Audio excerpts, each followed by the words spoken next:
Depois de Exu, Logum-Edé é o orixá que mais teve seu culto estereotipado e totalmente distorcido aqui no Brasil do que realmente é essa divindade tão gigante que, assim como todos os outros orixás, faz parte do panteão iorubá. Vamos entender um pouquinho de como é o orixá Logum-Edé ou Ologum-Edé em África?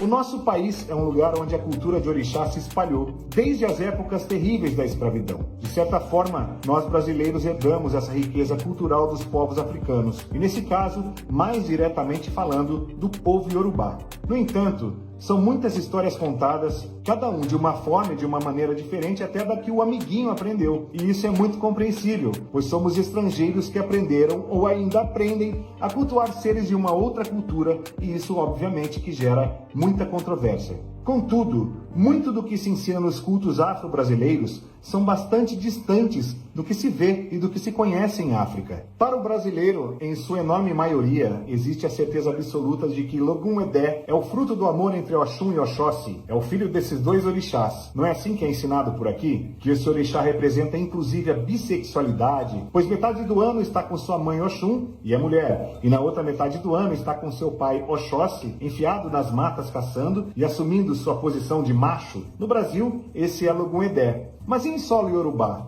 como é Logum-Edé? Posso garantir para você que é muito diferente disso tudo que eu falei que existe aqui. Logum-Edé pode ser traduzido como pequeno guerreiro, ou Ologum-Edé, o senhor guerreiro da cidade de Edé. Enfim, aqui no Brasil é chamado de santo menino que velho respeita.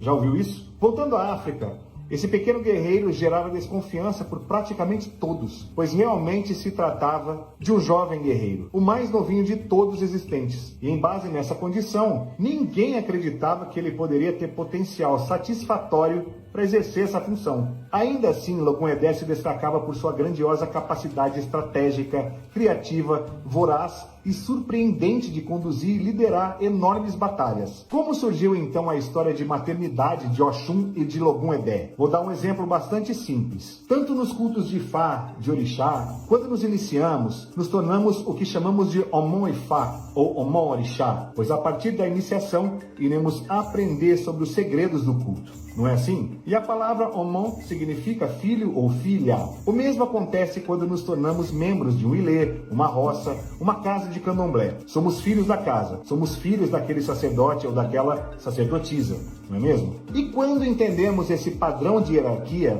já podemos deduzir que esse filho pode estar relacionado ao aprendizado e não necessariamente à maternidade. E o que isso quer dizer? Quer dizer que Logum-Edé foi o aprendiz, o Omo-Awo, o filho do segredo de Oxum, o que mais apresentava capacidades para aprender o que ela ensinava, o que mais se mostrou ser honesto. E Logum-Edé, depois de um determinado período, foi morar junto de Oxum. E isso não quer dizer que Oxum seria quem o colocou no mundo. Oxum mostrava ter um grande apreço por ele, muita confiança, e começou a transferir a Logum-Edé todo o seu profundo conhecimento sobre as águas, suas magias, as florestas, ou seja, tudo que ela sabia de verdade.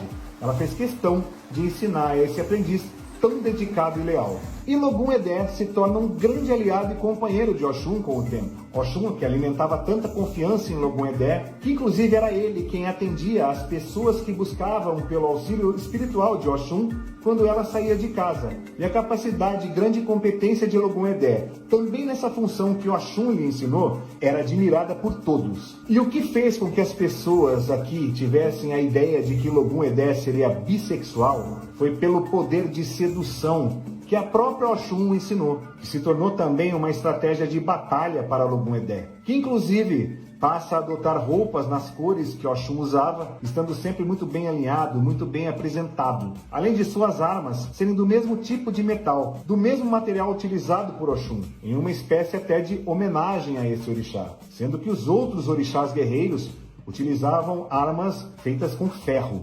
Orixá-Inlá, o grande orixá Obatalá, é uma divindade que tem aversão à sujeira. E esse extremo cuidado com a limpeza, com a ordem, são atribuídos da mesma forma a Logum Edé, algo que o associa ao grande orixá. Portanto, a história de que Logum Edé é fruto da relação entre Oxum e Oxóssi não existe em terras Yorubá, e não há nenhum Iton que fale a esse respeito, a não ser mitos criados e contados aqui no Brasil. E além de toda essa ligação com o Oxum, o fato de colocarem Oxóssi como seu pai está relacionado à condição de Odé, de guerreiro caçador. Apenas isso. Nada liga Logum Edé a Oxóssi na Yorubalândia.